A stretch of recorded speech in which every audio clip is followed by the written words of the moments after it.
Hello everyone, welcome to the video.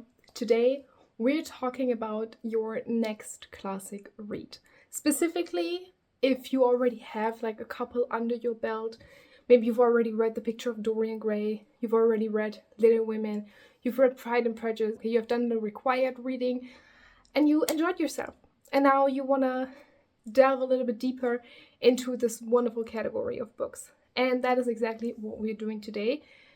That means that we are going to talk about some more difficult classics, we're going to be talking about some more obscure classics, and these are very informed by my personal taste. So you're going to see a lot of British literature here, and you're also going to see a lot of 20th century literature. I don't mean to sound like your high school English teacher when I'm telling you this, but there's literally not a single modern story that you have ever consumed and enjoyed that isn't at least a little bit inspired by a Shakespeare play. And so I'm gonna hold your hand while I say it. Here, take it. There you go. You should really read one. You should. If you can watch a Shakespeare performance, that'd be incredible. I haven't had the chance to, but if you can, go ahead. Now, the thing with Shakespeare is, and maybe you've already encountered this with some of the classics you've read, is you're gonna need a minute. The language is going to be difficult, it is going to be hard to understand, and you might not get it the first time, honestly, and that's fine. And so what I would recommend to kind of help you ease into it, I'm telling you this as if Shakespeare was like really difficult and inaccessible. That's not the case at all. I'm just saying the language might be not what you're used to. So what I'd recommend is actually look up a full cast production of an audio production of whatever play you want to read. I personally would recommend either Othello or Romeo and Juliet. Romeo and Juliet is my personal favorite, and I only read Othello this year, but I really enjoyed myself. So I think that one would also be a good place to start. And then you go on YouTube, Spotify, your library app, whatever, find an audio production. There are a lot of very well done ones where you have like full casts for the characters, and having them like put emotion into the voices and emphasizing certain words and having maybe sound effects and stuff like that, it just really helps you immerse yourself in the story and contextualizes a lot of the things that you might not understand just by reading the words on the page. Okay, the next thing I'm going to recommend in two categories, and that is Jane Austen. If you have read one of Jane Austen's novels before, it has most likely been Pride and Prejudice, okay? And I think Pride and Prejudice is a great book. I've already read it like 2 or 3 times. I really enjoy it. If you liked Pride and Prejudice, you're going to go ahead and read either Emma or Northanger Abbey. Those are my 2 favorite Jane Austen books. I highly recommend both of them. Northanger Abbey is a little bit shorter. It follows a younger girl who goes on a vacation to Bath, and she meets 2 people, visits them in their house, and is convinced that she's suddenly trapped in like a gothic novel that she really enjoys reading. And the other is about a somewhat obnoxious character who can't stop meddling in people's lives, which I didn't find relatable at all. If you didn't enjoy whatever Jane Austen novel you have read, if you think Jane Austen is not for you, you're going to go ahead and read Lady Susan. Lady Susan is an epistolary novella, so it's very short. You can read it in an afternoon. About a woman, she has a child. She is a mother. And Lady Susan is also kind of meddling. She's kind of a menace. I've seen a review that said like in any other Jane Austen novel she'd be the villain. And the book is just very different from everything else Jane Austen has written. In my opinion, it is the Jane Austen for people that don't like Jane Austen. So if you didn't enjoy whatever you've read of hers previously, I still recommend you check this one out. It's very witty, it is very funny, and there's a lot more action than in her other novels. Next up, I'm going to recommend Virginia Woolf. My beloved, okay? I love Virginia Woolf so much.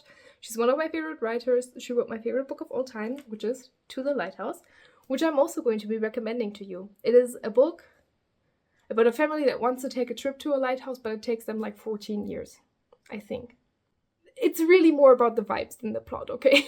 Virginia Woolf writes stream of consciousness, and so I think for a lot of modern readers, she is not going to be immediately for everyone, and that's fine. Personally, I took like 3 books to fully immerse myself and like get it, but the third one was for me To the Lighthouse, and as I said, it is my favorite book of all time now. So you just need to give it a minute, okay? You have to let it cook a bit.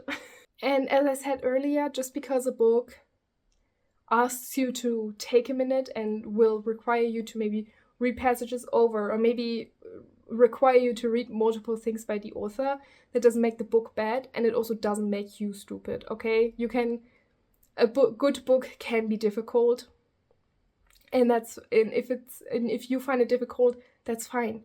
That doesn't mean you don't get the book. It just means you need a minute. And yeah, I would, as I said, recommend To the Lighthouse, although I do think that both Mrs. Dalloway and Orlando are also good books.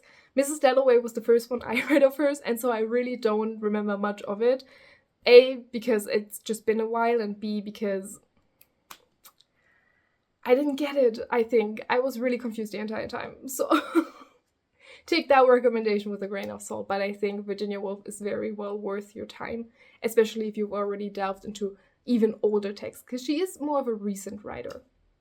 Okay, now I have a couple of very specific books. The first one I'm going to recommend is Closely Watched Trains by Bohumil Hrabal. This is a Czech novel taking place in World War II, and it is about a young train station attendant. I talked about this already in my yearly wrap-up. This book is weird. This is definitely not a book for everyone, but this is definitely a book if you are a weird fiction girly, if you are someone that likes books that are very weird, that have kind of surrealist themes. This doesn't go fully surrealist, this is very much rooted in reality, but it's still very fucking weird, and in my opinion also very well written. That's all I can tell you about it. Also, I really want to know what people think about this one, because I've looked at the reviews on Goodreads and they were overall positive, but I feel like someone could be obsessed with this, and I want to get this book to that person. Next up, also one of my favorite books of all time, and one of the most influential books in the media that I consume today, is Anna Karenina by Leo Tolstoy. Now, Anna Karenina, if you've never seen that book, it's a chunker. My copy of Anna Karenina is 1,200 pages. I don't have her with me right now. I'm very sorry. You're just gonna have to believe me. However, I think that Anna Karenina is one of the most accessible and easiest classics I've ever read. I think Leo Tolstoy has a very accessible writing style, and he's very on the nose. If you are oh, I'm not sure I'm gonna get the themes, I'm not sure if I'm gonna pick up on everything he's putting down, you will. Do not fret, you're gonna be fine. Because Leo Tolstoy, he's many things, he is not subtle in his writing. But I think Anna Karenina is really fun. It is very drama heavy, a lot of rich people drama, a lot of interpersonal drama. We just follow two very different relationships, one being a whirlwind affair and the other more of a steady, slow love story. Depends on who you're asking. I'm not the biggest fan of that relationship, but I still think Anna Karenina is very worth the read. And as I said, I think it is, out of all the classics I've read, it is probably one of the ones that I see the most referenced in modern media. I often see quotes from it, or themes from it, or references to the book in other media. And so that is one thing I really like about classics. It's just that I feel like I'm getting an inside joke. I feel like they're talking to me, to the people that have read this book like me. I really want to read Anna Karenina as well, because it's been 5 years, but that's gonna be a project, okay? This one, is this a recommendation, or is this just me begging on my knees for you to read this book? I'm talking about The Master and Margarita by Mikhail Bulgakov. This novel is so good. It is about the literal devil, not a metaphor, haunting St. Petersburg, or is it Moscow? I'm gonna check that. How embarrassing of me, I'm so sorry. It's already been 4 years since I actually read the book. I still love it. One second. I hate AI so much. I don't want to have the AI summary from fucking Brave AI or whatever it's called. It's Moscow. I'm so sorry. How embarrassing of me. So yeah, the devil comes to Moscow, and he is specifically there to wreak havoc on the literary and artistic scene in Moscow. And he makes everyone's life miserable. He's up to a lot of shenanigans, except he likes one specific author, the master, and his lover, Margarita. And so you kind of follow the relationship that the devil has with these two characters, but it's also just very satirical and kind of a critique of society in general in that time. And about, I mean, this book was written, I think, in the very early 20th century, but it wasn't published until the late 60s because the author was banned in Russia. So it is very critical of the Soviet Union.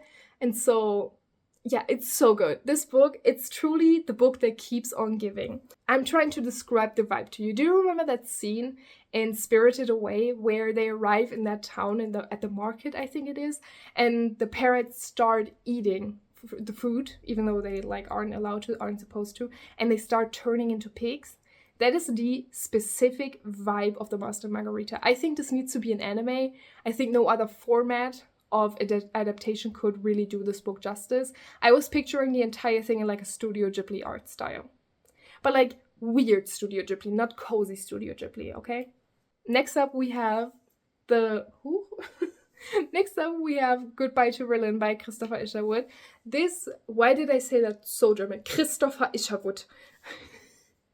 This is a novelization of Christopher Isherwood's time when he moves to Berlin in the late 20s, last century, late 1920s, and kind of the way he experiences life there and meeting people there, as well as kind of the political uprise of the Nazis is kind of the backdrop to all of that. It is very well written, and in my opinion, some of the strongest character work I've ever seen done by a male author, especially of that time. I think, especially in the past, having kind of focuses on the interpersonal conflicts of a character and their inner thoughts stuff wasn't as prioritized, and I think that's one of the reasons many people struggle to connect with classics. But Christopher Isherwood does such a good job of that, and I think the character, the protagonist that he created in this, is one of the best protagonists I've ever read about, because he was not one-dimensional, he was very layered, but he was still likable, even though he wasn't perfect in any way. So I thought that was just very well done, in my opinion. And also, it's just it's a time capsule of such a specific moment in history, because Christopher Isherwood actually did live in Berlin at that time. So yeah, I just think this is a book that really should be read by a lot of people. Okay, next up we have The Enchanted April by Elizabeth von Arnim. This is a book about 4 British women renting a castle in Italy in April. And it is basically about the magic of going on a vacation and like the importance of rest and the beauty of rest and taking time for yourself, because it discusses a lot of themes of like how you're supposed to always be doing something and kind of productivity culture, and how you're always supposed to be performing productivity for other people. And one of the protagonists, she's really like aware of this and decides like, hey, let's go to fucking Italy and like stop with that for a minute. And over the course of the book, you kind of see all the women, they don't know each other, kind of build up friendships and kind of get to know each other better. And it's just so beautiful. It's I think a lot of people might find this one boring. It's very much no plot, just vibes, but what vibes they are, you know? Oh, I'm gonna sneeze.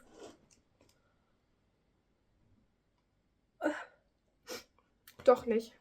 Okay, the next recommendation you're gonna have to take with a teeny tiny grain of salt, because I haven't actually finished reading this book. But I'm gonna recommend Dangerous Liaisons by Codalo de la Clos regardless. This is an epistolary novel, meaning it is written in letters, about people that want to ruin each other by having sex with each other. I was thinking of adding anything to the summary, but I think that's pretty much it. A lot of interpersonal drama, a lot of terrible people, but very well written and very fun, in my opinion. I think this one's actually really accessible to modern readers. Like, if you enjoy kind of like the Magnolia Park series, for example, I think you're gonna love this one. And yeah, I read this like years ago at this point, 2 years ago maybe. I kind of fell off with it, but I really want to finish it because I had a good time, and I think you should read it too and like tell me to finish it. We can help each other out in that way, you know? And then I'm gonna recommend a children's classic, which is of course a very popular choice for a beginner classic. But this one I don't see recommended too often, and that is Peter Pan by J.M. Barrie. This is obviously the novel that the Disney movie is based on, and I don't know, I think a lot of people aren't actually aware of how dark this book is. Like, it is very much a children's horror book, in my opinion. Kind of like in the way that Coraline isn't a horror movie, but if you're 6 years old, it might be. You know what I mean? That's kind of how this book feels to me. It is about, oh, will I get this together? It is about a family of young kids, and one day a boy comes to their window. He's looking for a shadow, and they help him find it and sew it back onto him. And as a thanks, he takes them back to Neverland, where children never have to grow up. And that sounds a lot more wholesome than this book actually is. Peter Pan is kind of a psychopath, but I think it's a very entertaining read, and I think you should give it a try. And then the last book on this list is Bonjour Tristesse by French. I love French. Such a beautiful language. Françoise Sagan.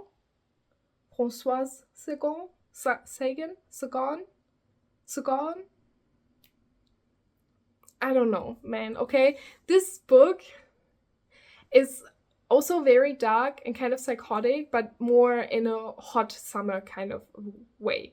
You know, it's a perfect summer read. If you haven't picked up a summer, like, beach read, this one might be the one. It is about a teenager who, with her father, they go on vacation in the south of France, and her mom has passed away, I think, many years ago at that point, and her father has kind of like a series of girlfriends kind of walking in and out of their lives that she's used to and everything.